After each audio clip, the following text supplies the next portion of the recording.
नमस्ते दोस्तों।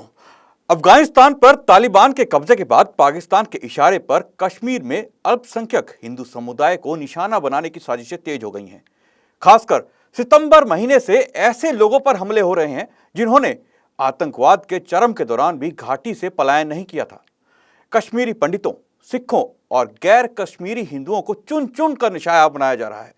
सरकार के कश्मीरी पंडितों की घर वापसी के प्रयासों के बीच पाकिस्तान ने घाटी में दहशत का माहौल पैदा करने की साजिश रची है। 90 के दशक में भी इसी तरह के हालात पैदा कर दिए गए थे, जिसके बाद हजारों कश्मीरी पंडितों को घाटी छोड़ने के लिए मजबूर होना पड़ा था। घाटी में पिछले कुछ दिनों के भीतर 7 नागरिकों की आतंकवादियों द्वारा हत्या की जा चुकी है। इससे पहले कश्मीर में आतंकवादियों ने 5 अक्टूबर को 3 अलग अलग स्थानों पर 3 व्यक्तियों को मौत के घाट उतार दिया था। इन हमलों में 3 नागरिकों की हत्या हो गई थी। वहीं गुरुवार को साफक इलाके में government boys higher secondary school के अंदर दिन दहाड़े घुसकर आतंकवादियों ने 2 शिक्षकों को गोली मार दी, जिससे दोनों शिक्षकों की मौके पर ही मौत हो गई। आप सभी का मैं स्वागत करता हूं हमारी इस खास चर्चा में। मुद्दा जरूरी है। हमारे साथ मौजूद हैं आर्य समाज के प्रवक्ता श्री विनय आर्य जी। नमस्ते विनय जी, काफी लंबे समय के बाद धारा 370 खत्म होने के बाद एक बार फिर हम देख रहे हैं कि कश्मीर घाटी के अंदर चुन चुन कर अल्पसंख्यक समुदाय के लोगों को निशाना बनाया जा रहा है। इस पर आपका क्या पहला रिएक्शन क्या है? सबसे पहला रिएक्शन तो मृतकों के परिवारों के प्रति संवेदना। कारण गहरी संवेदना का बिना किसी अपराध, केवल एक अपराध, उन आतंकियों की नज़र में मुस्लिम ना होना। आप इसको कितना बड़ा अपराध मानेंगे, कितना बड़ा अपराध कहेंगे, किस कानून में इस अपराध की व्याख्या लिखी है, ये अपने आप में एक बहुत बड़ा ऐसा विषय हो चला है जिसके ऊपर अब दुनिया को एक लंबी बहस की आवश्यकता है। इसलिए पहला जो हमारा प्रतिक्रिया है, चाहे वो बिंद्रू जी, चाहे प्रधानाचार्य महोदया जो सिख परिवार से थी, एक शिक्षक और एक गोलगप्पे को बेचने से जो थोड़ा बहुत अपना जीवन का निर्वाह किया करता था, एक ऐसा शख्स जो केवल अपनी रोज़ी रोटी को ढूंढने के लिए वहाँ पर गया था, उनकी जो निर्मम हत्या की गई, आर्य समाज उसके संबंध में उन सभी मृतक आत्माओं के शांति की कामना करता है और इसकी घोर निंदा करता है। जी विनय जी, जिस प्रकार से हम देखते हैं कि इस हत्याकांड के पीछे पाकिस्तान समर्थित लश्कर तोयबा का जो TRF यानी द रेसिस्ट फ्रंट हत्याओं के लिए जिम्मेदार कहा जा रहा है, उसने इस संगठन ने जिम्मेदारी ली है। और इनका कहना है कि इन दोनों जो टीचर्स को मारा गया क्योंकि इन्होंने 15 अगस्त को बच्चों को कहा था कि परिसर के अंदर 15 अगस्त को स्वतंत्रता दिवस के दिन तिरंगा झंडा फहराएं, इसलिए उनका कहना है कि हमने मारा। इस तरह की हत्याएं जो देश के लिए जब झंडा फहराने के नाम पर हत्याएं कर दी गई, और हम जो बिंद्रू जी थे वो भी ऐसे नागरिक थे जिन्होंने कि जब 90 के दशक में सब छोड़ के जा रहे थे हिंदू वहाँ से, लेकिन वो तब भी वहाँ मौजूद रहे, उन्होंने पूरी जिंदगी कश्मीरियों की सेवा की, उनको भी मार दिया गया। आप ऐसे आतंकवादियों को किस नज़र से देखेंगे? देखिए, आतंकवादियों को किसी भी और नज़र से देखा ही नहीं जा सकता अमित जी। आतंकवादी केवल आतंकवादी है, उसकी और कोई पहचान ना बनाई जा सकती ना बन सकती। इसलिए आतंकवादी केवल और केवल मानवता के खिलाफ एक वो व्यक्तित्व है, एक वो व्यक्ति है जिसको कानून के माध्यम से जितनी जल्द और जितनी कड़ी से कड़ी सज़ा दी जा सकती हो उसको दिए जाने का पूरी प्रयोजन करना चाहिए।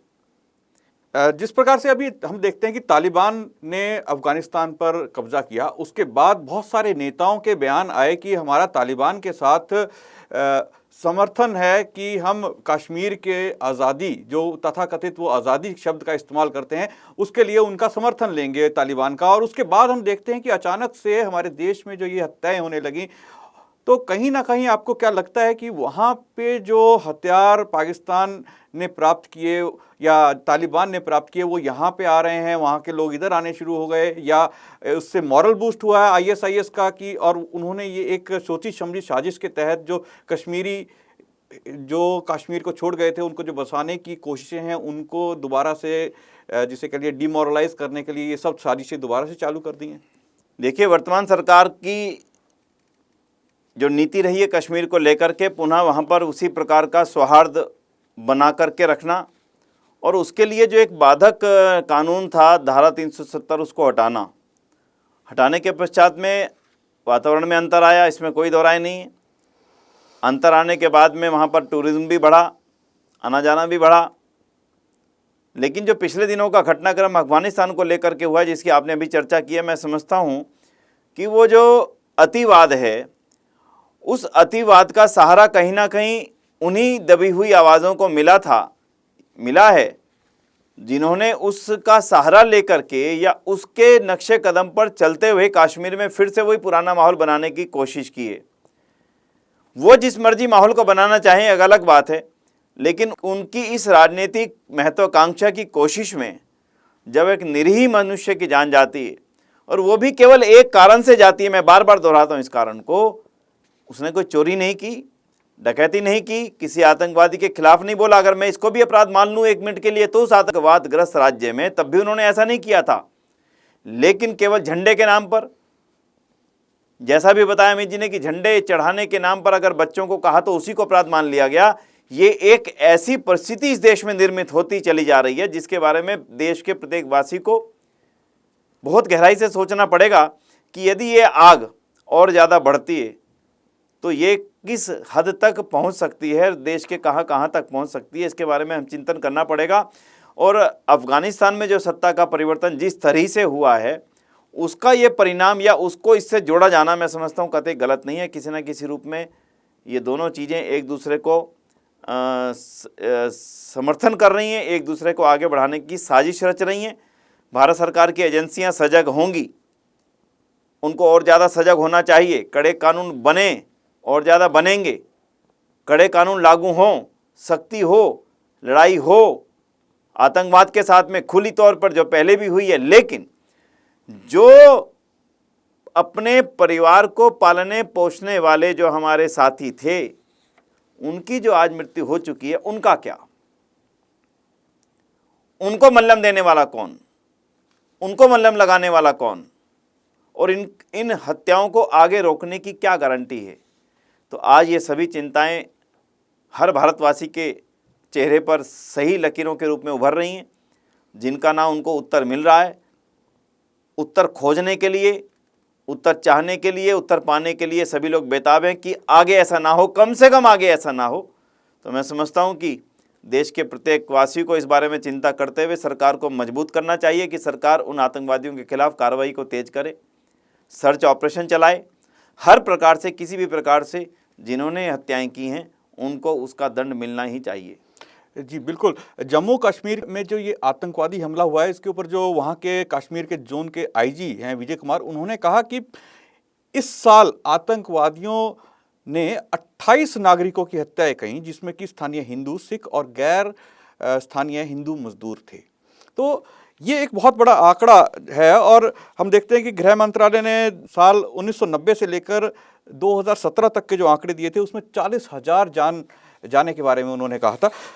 तो अब सवाल ये उठता है कि एक और हम देखते हैं कि बहुत सारे राज्यों में जब चुनाव होता है तो बहुत सारी पार्टियां निकलती हैं। हाल ही में उत्तर प्रदेश में हम देखते हैं कुछ मजदूरों या किसानों की एक्सीडेंट में मृत्यु होती है, तो वहाँ पर बहुत सारी पार्टियां पहुंच जाती हैं। आज वो जो लोग थे, जो पार्टियां थीं, वो कश्मीर में जो ये निर्दोषों की हत्या हो रही है, ह्यूमन राइट्स की चर्चा जो करते हैं, वो पत्रकार, वो कहाँ हैं? सबसे बड़ा सवाल ये है कि आज उनके वो कहीं दिख ही नहीं रहे, जो इन हत्याओं के बाद भी, क्योंकि ये सरेआम खुलेआम हत्याएं कर दी गई। दरअसल में ये सवाल नहीं है जो आपने कहा, ये वास्तव में उत्तर है। ना कोई लखीमपुर खीरी में उन निरीह किसानों के लिए, या जो भी उनको कहा जाए, जो कहा जा रहा है अलग अलग लेवल पर, किसान आंदोलन में भाग लेने वाले, जिस प्रकार से एक एक्सीडेंट किया गया हुआ, ये तो जांच का विषय है, लेकिन मनुष्यों की जानें गई। उनसे सहानुभूति करने के लिए वहाँ ना कांग्रेस का कोई नेता गया, ना वहाँ अन्य किसी पार्टी का कोई नेता गया। वहाँ नेता गए थे वोटों को खरीदने के लिए, वोटों की चाहत के लिए। इसके अतिरिक्त वहाँ पर किसी भी राजनेता के जाने की ना तो कोई इच्छा थी और ना आगे भी ऐसी किसी की इच्छाएं होंगी। जहाँ तक कश्मीर के बारे में मौन रहने का प्रश्न है, अनेक लोग जो छोटी सी घटनाओं पर कैंडल मार्च निकाला करते थे, एक व्यक्ति की हत्या हो जाने पर भीड़ द्वारा, व्यक्ति द्वारा नहीं, किसी गलती के माध्यम से या किसी गलती के कारण हत्या हो जाने पर पूरे देश और विदेशों में बहुत बड़ा बवाल मचा करता था। ऐसा रोष इन हत्याओं पर क्यों नहीं दिखा? कारण उनको इसमें वोट नजर नहीं आते। अगर इस देश के अंदर एक व्यक्ति की कीमत केवल वोट के बराबर रह जाएगी तो मैं समझता हूँ कि ये देश कहीं ना कहीं अपने इतिहास को और अपनी संस्कृति को पूरी तरह से भुला करके अपने अस्तित्व के लिए लड़ता हुआ नज़र आएगा। क्योंकि जो समानांतर दो घटनाएं आपके सामने, एक लखीमपुर खीरी की और जम्मू कश्मीर की आपने देखी, इनमें से एक तरफ जाने की होड़ लगी हुई है, सरकारों को रोकना पड़ रहा है, और एक तरफ जाने के लिए कोई नेता तैयार नहीं है, बोलने के लिए कोई नेता तैयार नहीं है। इन दोनों की मौतों के बीच के अंतर को आज हम सभी को गहराई से समझना होगा, और अगर आज हम इस मौतों की गहराई के अंतर को नहीं समझे तो कल मेरे और आप में शायद ऐसा कोई अंतर नहीं रह जाएगा, शायद ऐसा कोई भेद नहीं रह जाएगा जिसके कारण से मुझे इस भारत के ऊपर गर्व हो सके। बंधुओं, आज हमें इस घटनाक्रम के हुए बाद के घटनाक्रम के बारे में सभी को मिलकर के सोचना चाहिए। सरकार से हम अपील करते हैं, निवेदन करते हैं, आग्रह करते हैं, जम्मू कश्मीर सरकार से भी, जम्मू कश्मीर पुलिस से भी, भारत सरकार से भी, कि कड़े से कड़े कदम जो संभव हो सके। देश का एक एक नागरिक आपके साथ है। जम्मू कश्मीर का आदमी भी अमन चाहता है, चैन चाहता है, शांति चाहता है। वो बड़ा प्रसन्न था कि शांति हो चुकी है, लेकिन कुछ बाहर के आका भी नहीं चाहते शांति, और कुछ वो लोग जिनके बहुत बड़े उद्योग धंधे इन्हीं चीज़ों से जुड़े हुए हैं, वो भी इसमें शांति नहीं चाहते। इसलिए इस देश के लोगों को जाग करके खड़ा होना होगा ताकि आने वाले समय में इस प्रकार का दोबारा माहौल इस देश में ना बने। मैं इन्हीं शब्दों के साथ में पुनः मृतक आत्माओं के चरणों में श्रद्धांजलि अर्पित करता हूँ। परमपिता परमात्मा से कामना करता हूँ कि उन सभी परिवारों को वे शक्ति प्रदान करें कि इतने महान दुख को वो सह सकें, इस पीड़ा को वो सह सकें। हम भूले नहीं हैं 1990 को। 1990 के दशक में जो कुछ हुआ था, एक दोबारा से उसी को दोहराने की जो एक प्रयास आरंभ हुआ है, उसको इसी समय जड़ से कुचल देने का प्रयत्न होना चाहिए सरकारों का। मुझे पूरा विश्वास है कि ऐसा जरूर होगा। इन्हीं शब्दों के साथ में मैं पुनः मृतक आत्माओं के प्रति उनकी आत्मा को नमन करता हूं और परमपिता परमात्मा से प्रार्थना करता हूं उन्हें अपने चरणों में स्थान दें और हमें बल दें कि हम इस देश को मजबूत करने के लिए कार्य करते रह सकें। जी बिल्कुल, आपने सही कहा कि हमें बल दें, लेकिन दोस्तों हम सबको इस घटना से ये सबक लेना चाहिए कि 1990 दोबारा ना दोहराया जाए। इसके लिए हमें सरकार के साथ खड़े होना है, उन लोगों के साथ खड़े होना है जो वहाँ डट कर खड़े हैं, उन सिपाहियों के साथ खड़े होना है। इसको राजनीतिक मुद्दा नहीं बनाना। जैसा कि हम देखते हैं कि लोग, कई पार्टियां ऐसी चीज़ों पर आज भी राजनीति करने पर जुटी हैं। ज़्यादातर पार्टियां कश्मीर की हैं जो आज इस चीज़ को कह रही हैं 370 खत्म होने के बाद ये हत्याएं क्यों हो रही हैं। वही लोग हैं जो अभी तक इन आतंकवादियों का समर्थन करते थे। प्रिंसिपल रुपिंदर कौर जिसकी हत्या कर दी गई थी, उसकी मां ने कहा कि आज कश्मीर जहन्नुम बन गया है, और ये बिल्कुल सही है। कश्मीर जहन्नुम बन गया है, रोज़ वहाँ पर हत्याएं हो रही हैं, नए नए तरीके से हत्याएं हो रही हैं। और जो टीचर जिसकी हत्या की गई, कश्मीरी पंडित, उसको लाके बसाया गया, उसकी छोटी सी बच्ची आज भी रो रही है कि किस गलती की सजा के तौर पर उसके पिता को मार दिया गया। आज उन लोगों के लिए सवाल, हम इस मुद्दे जरूरी है कार्यक्रम में छोड़ के जा रहे हैं, जो कि ह्यूमन राइट्स की बात करते हैं, पूरे देश के अंदर लिबरल होने की बात करते हैं। आज वो कहाँ हैं, उनको बोलना चाहिए। और जैसा कि विनय जी ने कहा, हम सबको साथ खड़े होकर इस ऐसी घटनाओं के अगेंस्ट खड़े होना है, उनके खिलाफ खड़े होना है। और और उन लोगों को मुंह तोड़ जवाब देना है कि देश एक है, वहाँ पर झंडा दोबारा फहराया जाएगा कश्मीर में और रोज़ फहराया जाएगा। आप कितने भी भारतीयों का कत्ल कर दें, लेकिन कश्मीर हमारा अंग है, हमारे देश का एक अंग है। इसमें पाकिस्तान या तालिबान या ऐसे किसी भी देश जो हमारे देश को तोड़ने या कमज़ोर करने की साजिश करेगा, उसके खिलाफ पूरे देश के लोग एक साथ मिलकर खड़े हैं।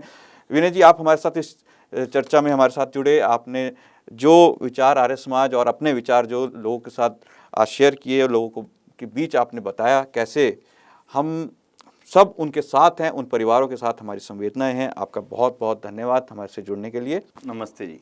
दोस्तों, कल फिर मुलाकात होगी एक नए विषय, एक नए मुद्दे के साथ। मुझे दीजिए आज्ञा।